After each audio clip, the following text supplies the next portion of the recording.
Hi friends, so I'm going to do a little unboxing video today of all my haul from my little field trip. I convinced my husband that we needed to go to Sanford, Florida today to FDJ Tool Company. It's a jeweler, basically supply store, and they have so much to choose from. Thank goodness I made a list beforehand because it was almost overwhelming how much stuff there was in the store to choose from. So my husband went with me and he was very patient, so he was rewarded with a trip to 2 craft breweries for sampling, and we got some lunch also, so we made a nice day out of it. But I guess I'll start with this. This is very exciting for my enameling. This is a titanium trivet by New Concepts, and titanium is great because things don't stick to it. So it doesn't look like much, but this was 20 bucks. So I'm gonna treat it very kindly, and hopefully it will help with doing some of the enameling and some of the hardcore firing where the enamel starts to want to stick to the trivet and creates a little bit of a mess. So I'm looking forward to using that. Another product that I got today, because these are in no particular order, so this is called Fabuluster, and this is a buffing compound, and from what I've read, it's kind of a all-in-one product. So I'm looking forward to trying that on some of the new metal items that I'm going to be making, especially focusing on copper because I'm a beginner. But even so, I did actually buy a little package of silver sheet solder. Sometimes, so you cut this into little squares. Sometimes when you use wire solder, it rolls around a little bit, and paste solder is not super strong. So I'd done some reading, and it said that sometimes sheet silver is the way you want to go. So I got a little tiny piece of that. It's sold by the troy ounce, so I just needed a little bit to experiment with. And kind of in the same vein, I got some copper solder. Supposedly you don't need flux. This has already got flux included, and it's not a perfect match to copper, but I think it will be a little bit better than the silver, which is sometimes noticeable, especially since I'm a beginner. So I'll be experimenting with some of that copper solder. I also got some copper bezel wire, 32 gauge. Bezel wire obviously is for using for bezels, but I think I got a thin gauge because I think I can also use it for trying to make some cloisonne with my enamels. So we'll see. I might be a little wide for that, but I might be able to cut it down and do a little experimenting. So that should be fun. I also got 2 pieces of textured copper. This has been done through a rolling mill, so I guess it's kind of hard to tell. This is a really fancy botanical leaves and flowers print, so that should be pretty.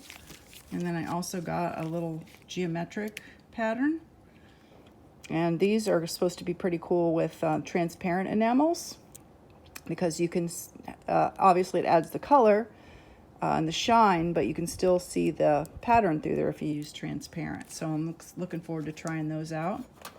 And I did get 3 pieces of sheet metal, 24, 20, and 18 gauge copper. I know this doesn't look like copper, but it's got a protective plastic sleeve over it to keep it from getting all scratched up. So I need to resupply if I'm gonna continue practicing and playing. What else? I got a new bench block. I have a bench block that I've had forever, but it's pretty dinged up, and so when you're working with metals and you're hammering and texturing and so forth, if there are dings in your bench block, it'll make a mark in your jewelry, and you don't really want to do that. So I've got a new bench block, and I'm going to kind of baby it. I probably will actually even keep it in the box between uses, so that it doesn't get all scarred. What else did I get? I got a wire gauge. I also wanted a sheet metal gauge. They didn't have any today, so I'll have to get that from Amazon or something. I got a piece of sunshine cloth. I've read a lot of good things about using this to keep your jewelry and even silverware and stuff clean. So probably give that a try. It wasn't just a couple bucks. I also got some foam polishing pads. I've had the 3M version of these before. They're kind of hard to come by, and so I got a variety pack with all different grits in it, just to have on hand. This is great for sanding the tin pieces. I just really like the flexibility. So let's see what else. Okay, this is probably the thing I'm most excited about. I've had one of these in my shopping cart online for ages. But since we were going over there today, I was really excited that they had one in stock. And this is a gigantic dapping block. So I have a dapping block. Actually, I have this one and I have a steel one. But these are teeny, and I want to do some pieces with bigger focal. So this is nice because they are huge, and so I can make a great big focal for a necklace. But they're pretty shallow, so it'll just have that nice curve. It won't be too circular. So I'm really looking forward to using this. I know it's crazy to get excited about a piece of wood, but I'm looking forward to that. With hammering in mind, I also bought myself a new economy chasing hammer. This is just a 1 1/8 with a slight dome. This is the side you would use, obviously for moving metal, and it's got the ball peen back here, again for riveting or used for doing, metal working, obviously. I just got some inexpensive tools because, again, as I said, I'm just starting out, so I don't want to spend too much money and then ruin it because I don't, I'm learning and I don't want to ruin the tools. This, I got a texturing hammer. So this wasn't super expensive, but it's better than the one I had. The one I had actually was so crummy. What you're supposed to do is you have all these different interchangeable heads. So these are rubber and nylon, brass, and then all these cool textures that you can do to texturize your metal. Cool dots and stripes and so forth. Well, you unscrew this little ring, you put in your texture, and you screw it back in. It's secure. Then you can hammer. With the cheap Ola one that I had, the minute you would do that, it would start to come loose. And so eventually what I did out of frustration was I picked my two favorite textures, put the heads in, glued them in place, screwed the screw back in with glue inside of the threads, and that was the only way to do it because it just was unsafe. If you're hammering and something flies off the end, that's not very good practice.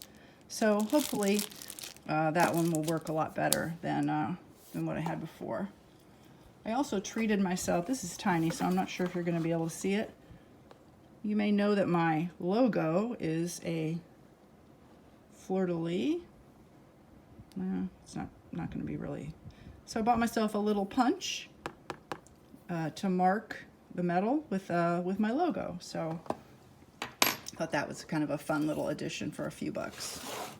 And this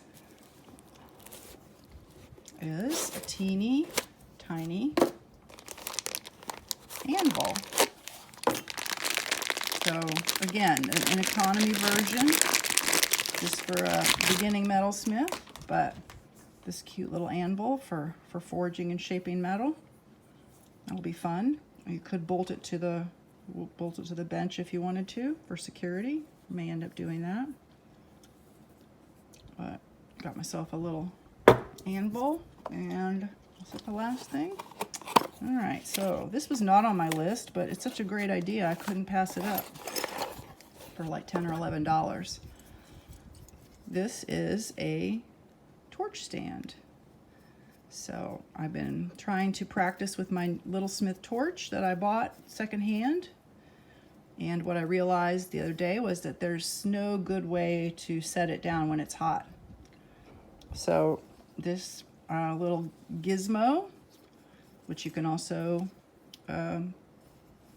screw in place to your bench, and it has place here for all the tips if you want. is to hold your hot torch. So that'll be good for safety and to keep it nice. So that is all, but thank you for standing here and taking my little tour, my little haul from FDJTools in Sanford, Florida, and I appreciate you watching, and stay tuned. TTE Designs, there should be some new merchandise, some new ideas, and some new creations coming soon. Thank you so much. Bye-bye.